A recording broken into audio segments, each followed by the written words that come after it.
여러분, 제가 왼쪽 손을 들었습니다.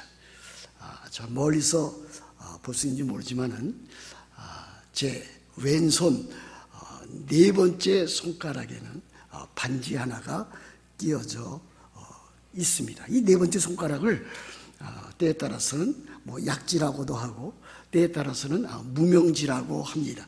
무명지라고 하는 것은 이 손가락 5개 가운데 그렇게 중요성을 갖고 있지 않다라고 하는 뜻입니다. 그럼에도 불구하고 우리들은 반지를 낄 때 특별히 네 번째 손가락에 끼는 경우가 많습니다.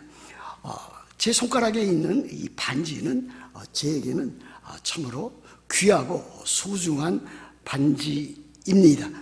뭐 비싼 반지이기 때문에 그런 것이 아니라 뜻이 있고 의미가 있어서 귀한 반지라 그렇게 말씀드릴 수 있습니다. 제가 기억하기로는 이 반지는 18K로 되어 있습니다. 물론 14K도 있고 18K도 있고 24K도 있지만은 제가 낀 반지는 18K입니다. 그리고 이 반지 한 가운데에는 다이아몬드 하나가 박혀져 있습니다. 1부짜리 아주 자그마한 보석입니다. 이 반지가 소중한 것은 이 반지가 결혼 반지이기 때문에 그렇습니다. 보통 반지가 아니라 결혼할 때 제 아내로부터 받은 반지이기 때문에 그렇습니다. 제가 1984년 4월 3일 날 결혼을 하였습니다. 지금부터 약 38년 전에 결혼을 하였습니다. 그때부터 아주 특별한 경우를 빼고서 제가 이 반지를 한 번도 빼본 적이 없습니다. 그렇게 한 이유는 이 반지의 소중성을 제가 알고 있기 때문입니다. 결혼은 일종의 약속이며 또한 언약입니다. 쌍방 신랑과 신부가 이 생명이 닿기까지 서로 사랑하겠다고 하는 그와 같은 뜻이 담겨져 있습니다. 사랑할 뿐만이 아니라 생명이 다하는 그날까지 서로 헌신하면서 지내겠다고 하는 그와 같은 뜻도 담겨져 있습니다.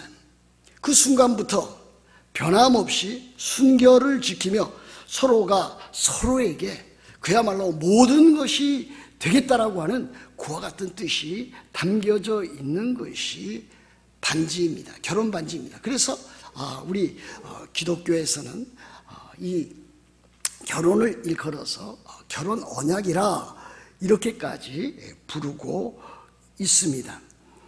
그러나 이런 소중한 의미를 담고 있는 결혼 반지라 할지라도 세월이 지나면서 이제 서로 사랑이 식어서 더 이상 당신과는 살 수가 없다, 헤어져야만 되겠다라고 생각한다면 이 반지는 결코 이제 그 결혼 반지로서의 그 뜻을 상실하게 됩니다.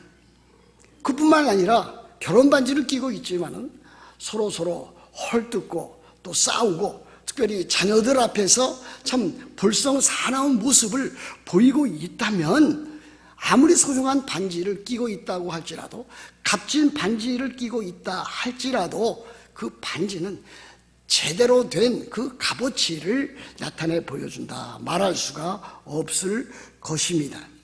부부라면은 마땅히 남편은 남편대로 아내는 아내대로 그 맡은 바 소임을 다 가정에서 잘 감당해야 될 줄로 그렇게 믿습니다. 여러분, 우리 그리스도인에게도 아주 소중한 의식과 예식들이 있습니다. 그것은 무엇입니까? 주일 예배입니다. 그리고 성례입니다. 주일 예배가 소중한 것은 주일 예배 가운데 하나님의 말씀, 생명의 말씀이 선포되기 때문입니다. 성례가 또 중요한 것은 성례는 2가지로 구성되어 있지 않습니까?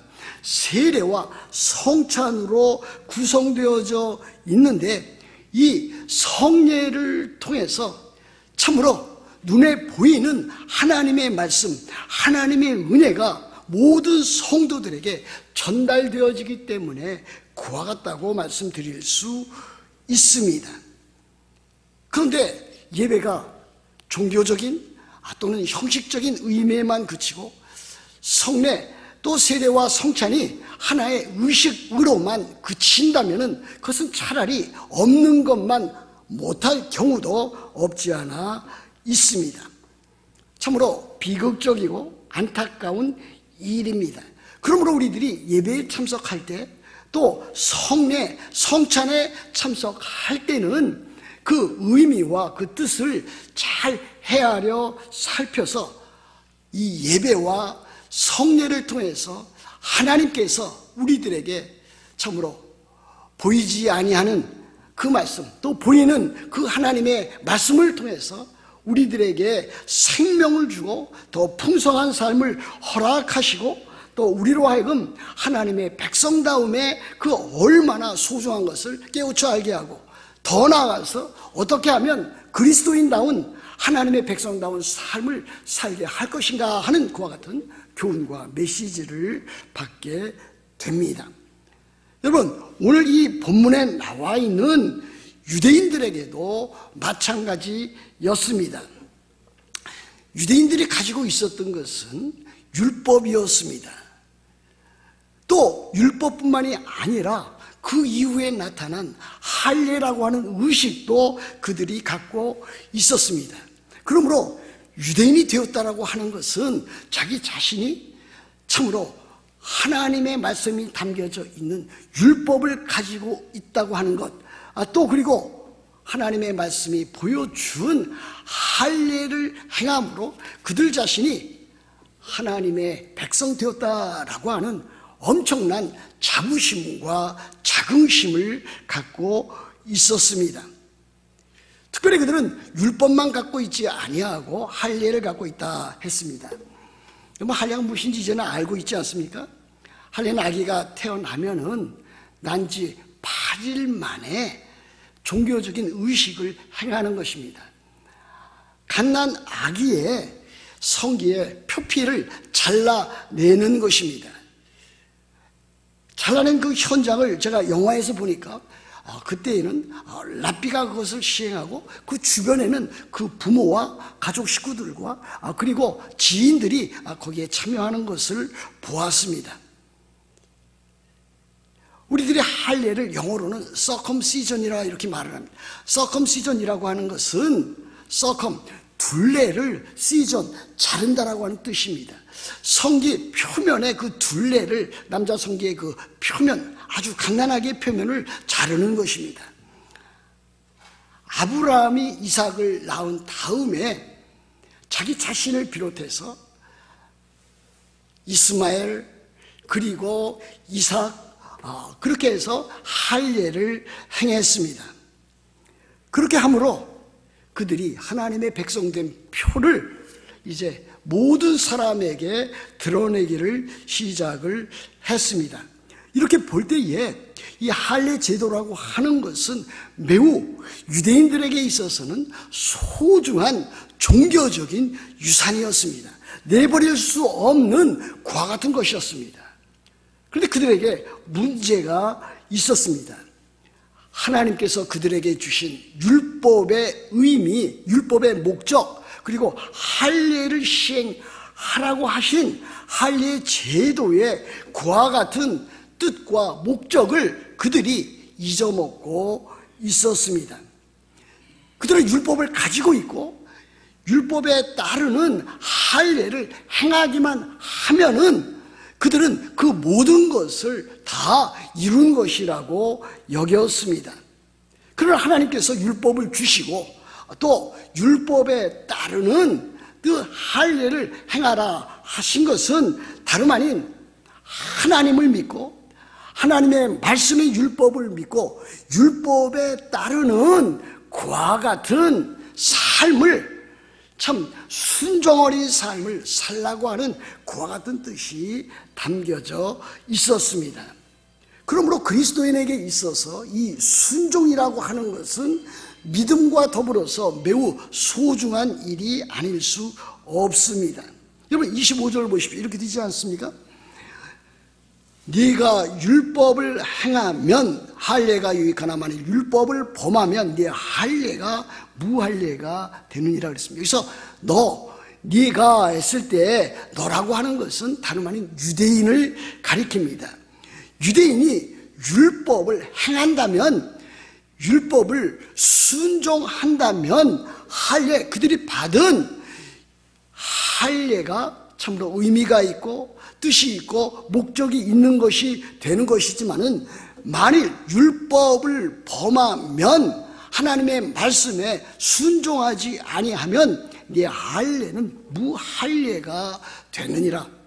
할례를 받았다고 해서 그 할례가 이제는 아무 의미와 뜻과 목적을 상실한 것이 된다 하는 것을 우리들에게 가르치고 있습니다.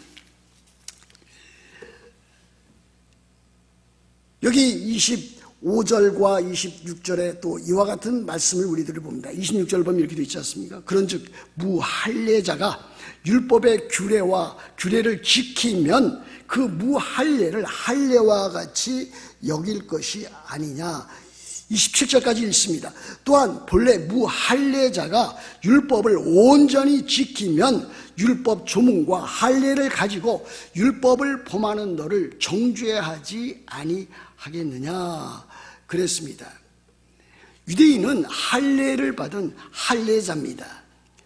반면에 무할례자는 할례를 받지 아니하는 이방인들을 가리킵니다. 그런데 여기 나와 있는 무할례자는 모든 이방인들을 가리키는 것 같지는 않습니다. 왜냐하면 무할례자가 이방인이 율법의 규례를 지키면 그랬습니다. 27절에 보면 본래 무할례자가 율법을 온전히 지키면 그랬습니다. 무할례자로서, 이방인으로서 율법을 지키는 자, 율법을 온전히 지키는 자는 누구를 가리키는 것이겠습니까?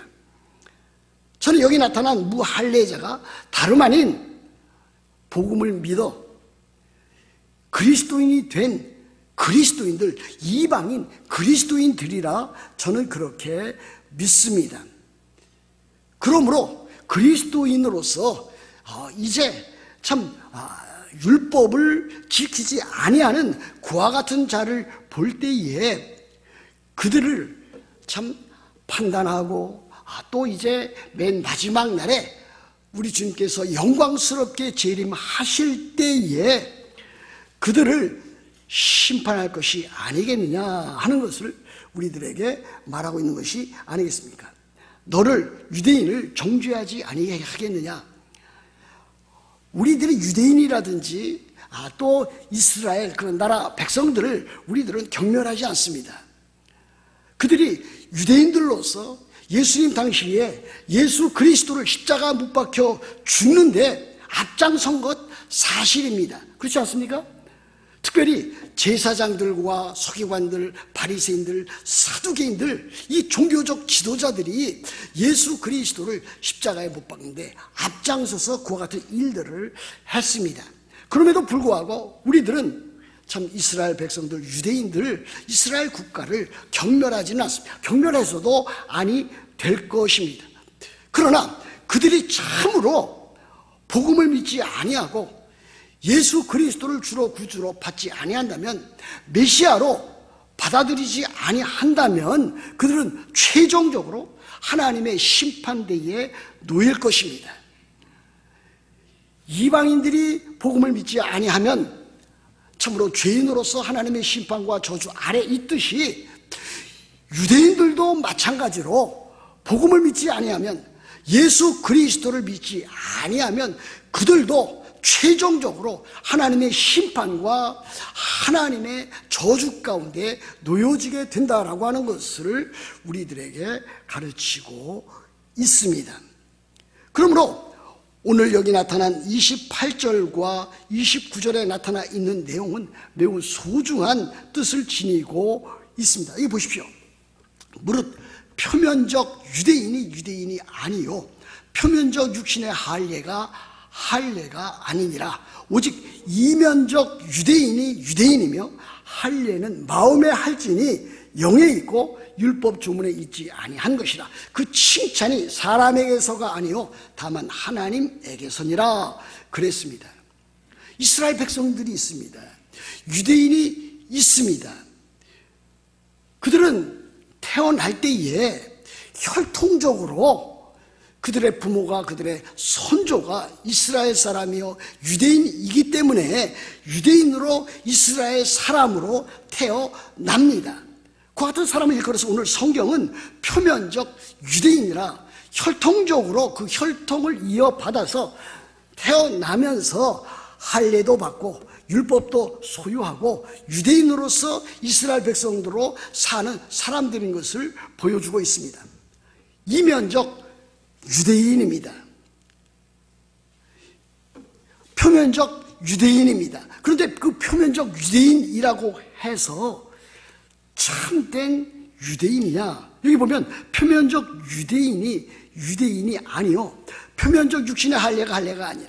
할례를 받았다고 해서 그들이 혈통적으로는 이스라엘 사람이요 또 유대인이라고 할 수 있지만은 그들이 하나님의 말씀이 보여주고 있는, 사도 바울이 지금 가르쳐주고 있는 진리가 보여주고 있는 참된 유대인도 아니고 참된 이스라엘 백성도 아니다라고 하는 것을 보여줍니다.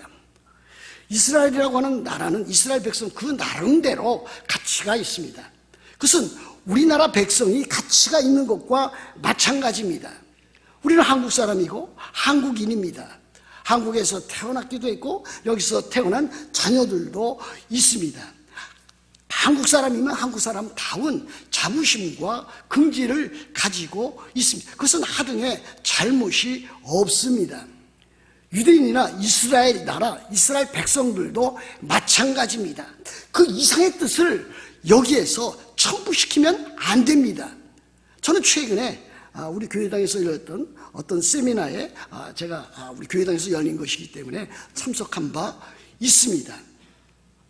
이스라엘 나라와 이스라엘 국가와 이스라엘 백성, 유대인들에 대해서 너무나 지나친 그와 같은 가치를 부여하는, 성경을 넘어서는 그와 같은 것을 가르치는 것을 제가 듣고 참으로 놀란 적이 있었습니다. 그 왜 그렇습니까? 성경이 가르쳐주는 바는 한 나라 백성이 그렇게 소중한 것을 말하고 있지 않습니다. 그것은 일반적인 것입니다. 통례적인 것입니다.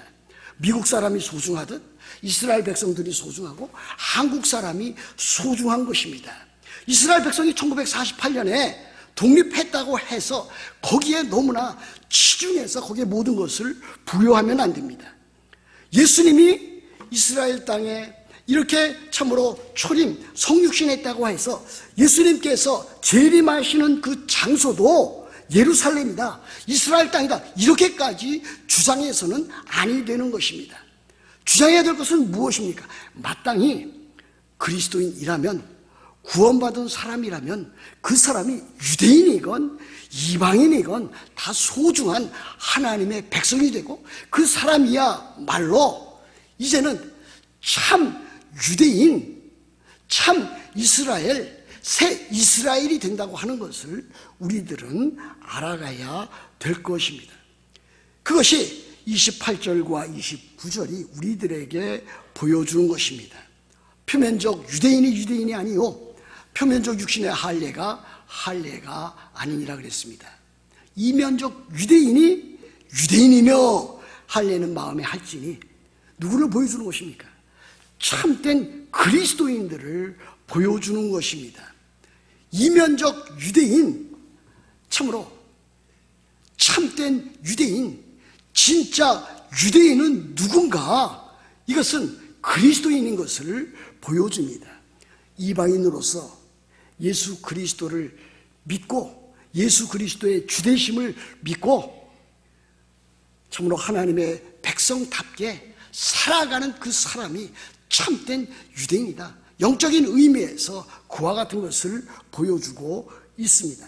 할례는 마음에 할지니 그랬습니다. 할례라고 하는 것은 이제 마음의 할지니, 할례라고 하는 것은 이제는 영적인 것으로 전환되었다라고 하는 것을 보여줍니다. 그래서 할례는 영에 있고 율법 조문에 있지 아니하나니 그랬습니다. 이 본문을 대하면서 우리 그리스도인의 삶에 있어서 이 성령, 영이라고 하는 것이 얼마나 소중한가 하는 것을 깨달아 알 수 있었습니다. 성령을 따라서 우리들이 세례도 받고, 성령을 따라서 우리들이 그리스도인으로서의 삶을 살아갈 때에 그 사람이 참 유대인으로서, 참 이스라엘로서 그렇게 살아간다라고 하는 것을 우리들에게 가르치고 있습니다. 그러므로 우리들은 형식과 내용에 있어서 형식보다는 내용을 우리들은 더욱더 강조하고 있는 것입니다. 율법이 가르쳐주고 있는 세부적인 그와 같은 참으로 규례라든지 의무 조항보다는 참으로 우리들은 그것을 지켜나갈 때에 성령께서 우리들에게 요구하시는 바를, 율법이 요구하는 바를 우리들이 지켜나가는 것이 중요하다. 그리고 우리들이 사람의 인정과 사람의 칭찬을 받는 것보다는 하나님으로부터 칭찬과 인정을 받는 것이 중요하다라고 하는 것을 보여주고 있지 않습니까? 그 칭찬이 사람에게서가 아니요 다만 하나님에게서니라. 우리 그리스도인들은 사람을 따라서 살아가는 사람이 아닙니다. 물론 사람으로부터 참으로 정당한 칭찬을 받는 것, 부정하는 것 아닙니다. 그러나 사람의 칭찬을 받기 위해서 자기 자랑을 하고 참으로 그 앞에서 참으로 눈앞에 보이는 것을 위해서 거기에 복종하고 굴종하는 것은 잘못된 것이고, 우리들은 참으로 하나님 앞에서 하나님의 인정과 하나님의 칭찬을 받아야 된다라고 하는 것을 보여줍니다. 제가 대학 시절에 한 책을 읽은 것이 있습니다. 여러분 지금 나이가 드셨기 때문에 다 지금 알고 있으리라 생각이 됩니다만은 한환상 교수라고 여러분들이 알고 있을 것입니다. 서울대 출신이고 그는 사회학을 공부했고 사회학자로서 서울대 사회학과 교수로서 그렇게 했습니다. 나중에는 그가 이제 정계로 이제 진출해서 통일부 장관, 이제 사회 그 부총리를 겸하기도 했고 남북 적십자사 총재를 역임하기도 했습니다. 그것은 책 가운데 이와 같은 책을 읽어본 적이 있습니다. 지식인과 허위의식입니다. 지식인과 허위의식.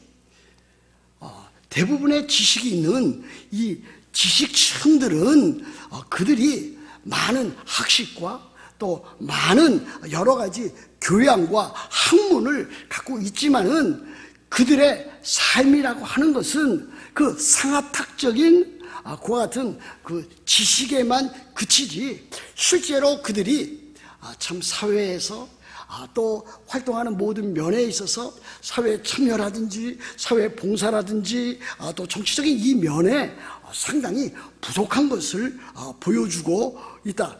그들이 그들의 신분에 얽매여서 참된 사회의식을 갖고 있지 못하고 사회 봉사라든지 사회 참여를 하고 있지 못하다. 그러면서 참 지식인이 갖고 있는 그 허위의식을 아주 통렬하게 비판한 그 책을 제가 읽어본 적이 있습니다. 그가 주장하는 것은 지식인이라면은 그 지식에 머물지 아니하고 참된 지성인이 되어서, 이것을 구분합니다. 지식인 그것을 넘어서 지성인이 되어서 지성인으로서 가정에서 또 일터에서 있는 곳곳에서 사회에서 정치, 경제, 사회, 문화 가운데서 그 역할을 사회 참여와 사회 봉사로서 그 역할을 감당해야만 그 지식이 참으로 지식으로서의 그 역량을 발휘하는 것이고 의미가 있는 것이고 보람이 있는 것이라고 주장을 했습니다. 그래서 그 주장하는 바는 이 지식이라고 하는 것이 지식에만 머무를 것이 아니라 실천적인 그와 같은 지식이 되어서 행동하는 지식인이 참 지성으로서 그렇게 살아가야 된다고 하는 것을 주장한 적이 있었습니다. 여러분, 유대인들이 머물렀던 그와 같은 방식도 마찬가지였습니다. 그들이 가지고 있었던 것은 자기 자신들이 율법을 가지고 있다. 또 그들이 할례를 행하고 있었다. 그래서 그것으로 인해서 내가 또 우리가 또 우리만이 하나님의 선택된 백성이요, 그와 같은 일들을 참으로 주장해 나갔던 것입니다. 그들이 하지 못했던 것은 하나님의 말씀에 대한 순종입니다. 오히려 순종하지 못하고 불순종하고 참으로 죄를 범하고 하나님의 거룩한 뜻을 거스려 나갔던 사람이 다름 아닌 유대인이었던 것을 우리들은 기억해 보게 됩니다. 이것이 오늘 사도 바울이 우리들에게 보여주는 유대인의 실상입니다. 그렇다면 우리들은 어떻습니까? 오늘의 본문이 우리들에게 주는 교훈은 어떻습니까? 우리들도 우리들 자신을 살펴봐야 되지 않겠습니까? 저는 이것이 매우 소중한 일이라고 늘 생각하고 있습니다. 우리가 만일 하나님의 자녀요, 하나님의 백성이요, 그리스도인이요, 예수 그리스도를 따르는 제자라고 우리들이 우리 스스로에게 또는 다른 사람들에게 또 만나는 사람들에게 그렇게 주장할 수 있다면 그 사람은 반드시 그가 참된 그리스도인됨을, 참된 하나님 백성된 담을, 그와 같은 것들을 나타내고 드러낼 수 있어야 된다고 하는 것을 보여주고 있습니다.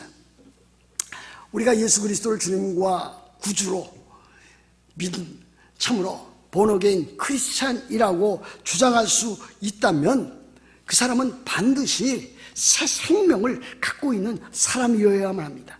거듭난 사람은 예수 그리스도 안에 있는 새 생명, 영원한 생명을 소유하고 있는 사람이어야 합니다. 새 생명, new life입니다. new life, 이 새 생명을 갖고 있는 사람은 그의 삶 가운데서 new life를, 새로운 삶을, 새로운 생활을 나타내고 드러낼 수 있어야 됩니다. 새로운 삶, 그리스도인다운 삶을 드러내야만 합니다. 예수 그리스도 안에 있는 새 생명, 영생을 갖고 있다면 그는 어떠한 사람입니까? 진리를 추구하는 사람 아닙니까? 새 생명을 갖고 있다면 그 사람은 그것을 나타낼 수밖에 없습니다. 우리가 갓난아이 태어나는 것을 봅니다. 갓난아이가 태어나면 어떻습니까? 새 생명을 갖고 있는 것 아닙니까? 인간적으로 새 생명을 갖고 있으면은 그 새 생명을 통해서 그는 자라고 성장합니다. 또 때가 되어서 이제는 성숙해 나갑니다. 그의 배움과 또 그의 참 가족적인 그 삶을 통해서 점차적으로 참으로 사람다운 모습을 보여나갑니다. 우리 그리스도인들도 마찬가지입니다. 우리 그리스도인들도 예수 그리스도 안에 있는 새 생명, 참으로 영원한 생명을 갖고 있다면 그 생명을 밖으로 드러내지 아니할 수가 없습니다. 또 마땅히 드러내야만 합니다. 그래서 하나님의 말씀에 대한 그 진리를 추구하는 사람이 될 것이고, 예배의 소중함을 아는 사람이 될 것이고, 또 다른 일반 세상 사람들과는 달리 죄에 대한 아주 민감한 예민한 그와 같은 감각을 가지고 있어야 될 것이고, 또 거룩을 추구해 나가고 사랑을 추구해 나가는 그와 같은 사람이 되어야만 됨이 틀림이 없습니다. 그렇지 않습니까? 말로만 신자고 말로만 그리스도인이라고 해서 그 사람이 진정한 크리스찬인지 진정한 그리스도인인지 어떻게 알 수가 있습니까? 삶을 통해서 확증해 나가는 것이 바로 그리스도인의 모습입니다. 그래서 그리스도인들은 개인적으로 경건에 힘씁니다. 새 생명을 갖고 있고 자기가 그리스도인이라고 하면서 성경을 전혀 안 읽는다, 그 같은 사람을 우리들은 어떻게 그리스도인이라고 말할 수 있습니까? 그리스도인이라고 말하면서 자기는 기도해 본 적이 없다, 전혀 기도하지 않는다, 기도하는 사람을 보면은 이상하다, 그렇게 말하는 사람이 있다면 그 사람은 참된 그리스도인이 아닐 가능성이 너무 엄청나게 높습니다. 여러분, 이 세상 다니면서 직장 생활하면서 만나는 사람들, 또 여러분의 친척 또 보면서 예수 그리스도를 믿지 아니하는 불신자를 보지 않습니까? 그럼 어떠한 마음이 들어야 됩니까? 저분 참으로 예수 그리스도를 믿어야 되는데, 신자가 돼야 되는데, 그래서 우리처럼 참으로 하나님 나라의 복락을 이 세상에서 받아 누리면서 영원한 천국에 들어가야 되는데 지금도 여전히 참으로 불신 세계에 빠져 있다라고 하는 것을 보면은 안타까운 마음을 가져야 됩니다. 그것이 마땅한 그리스도인의 삶입니다. 그리스도인은 우리 주님께서 가르쳐준 대로 하나님의 사랑과 이웃 사랑을 실천에 옮겨 나가는 사람입니다. 하나님을 사랑하되 마음과 뜻과 목숨, 힘을 다해서 사랑하고 우리 이웃을 사랑하되 자기 자신처럼, 자기 몸처럼 그렇게 사랑하는 사람이 되어야 됩니다. 그뿐만이 아닙니다. 그 이웃 가운데는 특별히 우리 주님께서 참으로 제자로서의 삶의 모습으로 서로 사랑하라. 그리스도인들끼리는 세상 사람들을 사랑하는 것, 그들 이상으로 서로 사랑해야 될 것을 가르쳐 보여주고 있습니다. 그래서 그리스도인들끼리 서로 사랑함으로 너희가 내 제자인 것을 나타내고 드러낼 수 있어야 된다고 하는 것을 보여주고 있습니다. 여러분들에게 말씀드리려고 하는 요점은 무엇입니까? 우리 그리스도인들은 참된 신앙을 가지고 있다면 그 신앙을 삶 가운데 적용하고 실천에 옮겨 나가야 된다. 예수 그리스도를 닮은 모습들을 나타내 보여야 된다. 하나님의 형상대로 지은 모습들을 세상에 잘 드러내야 된다. 하나님 나라의 모습을 개인적으로 가정에서, 일터에서, 사회에서, 교회에서 아름답게 드러내야 된다라고 하는 것을 보여주고 있습니다. 여러분 여기 보시면은 이면적 유대인이 유대인이며 그랬습니다. 여기 이면적 유대인이 다름 아닌 진정한 의미의 그리스도인들을 가리킨다고 믿습니다. 진정한 유대인, 진정한 이스라엘 사람, 참 이스라엘 사람은 교회를 가리키는 것이고 교회 안에 있는 구원받은 하나님의 백성을 가리킵니다. 이와 같은 사람들은 참으로 자기 신앙을 바르게 고백할 뿐만이 아니라 그 신앙 고백대로 살아가는 사람이라고 말씀드릴 수 있습니다. 저는 여러분들에게 분명히 말씀드릴 내용이 있습니다. 우리들이 구원을 받는 것은 우리들의 행위를 통해서 구원을 받는 것이 결코 아닙니다. 우리들이 구원을 받는 것은 하나님의 은혜에 의하여 믿음으로 말미암아 구원을 받습니다.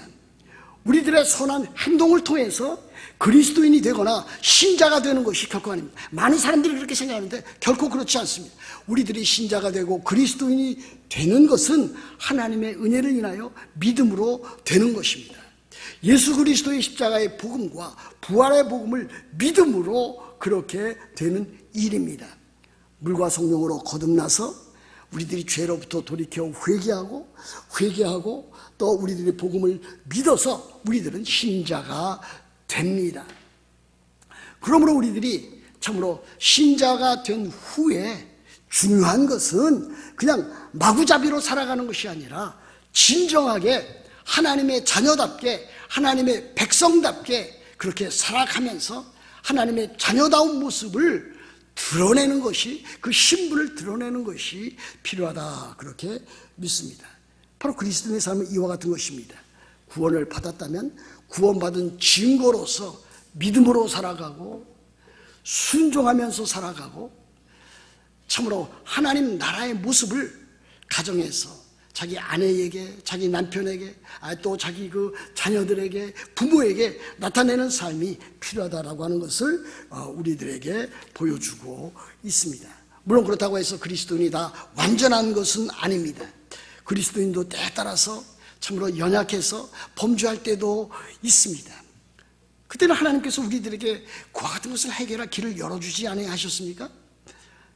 예수 그리스도의 보혈의 피를 믿어 참으로 하나님 앞에서 참으로 진정한 회개의 고백이 있어야 될 것을 가르치고 있습니다. 우리들이 범죄하면 우리들이 하나님 앞에 나아가 우리들의 연약함과 우리들의 죄악된 것과 또 우리들의 그 참 잘못한 모든 것을 고백하는 회개가 필요한 것입니다. 그래서 우리들이 죄의 사함을 얻고 또 다시 거룩한 삶을 진일보하여 나가게 됩니다. 하나님의 사랑과 이웃사랑을 우리들은 또 그 이후에 계속 지켜나갑니다. 그래서 경건 생활을 통해서 우리들이 날마다 참으로 성경을 읽고 또 기도하고 주일이면 함께 모여서 예배에 참여하고 성도 교제를 우리들이 가져나가고 또 사회에 나가서 세상에 나가서는 또 안 믿는 사람 만나면은 전도할 마음을 가지고 또 그들에게 복음을 전하는 그와 같은 일들이 우리들에게 필요한 것입니다. 진정 우리들에게 필요한 것은 겉 이름만 번지르한 신자 그리스도인이 아닙니다. 저는 그와 같은 사람들을 그리스도인이라고 부르지 않습니다.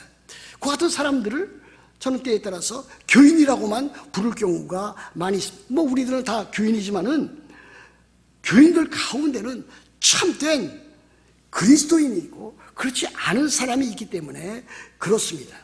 그러므로 우리들은 이름뿐만이 아닌 명목상의 그와 같은 그리스도인이 아닌 진정한 의미의 그리스도인, 회개하고 복음을 믿어 참으로 복음대로 살아가는 진정한 그리스도인으로서의 우리들의 모습이 필요하다, 그렇게 믿습니다. 사랑하는 성도 여러분, 여러분들의 삶이 참으로 하나님의 은혜를 따라 하나님의 은혜로 살아가고 믿음으로 구원을 받았음에 믿음으로 살아가고 성령으로 이 모든 일들이 적용되었으므로 성령으로 살아가서 오직 하나님을 영화롭게 하고 하나님을 기쁘시게 하고 순종하는 그리스도인의 삶으로 살아가시기를 우리 주 예수 그리스도의 이름으로 축복합니다.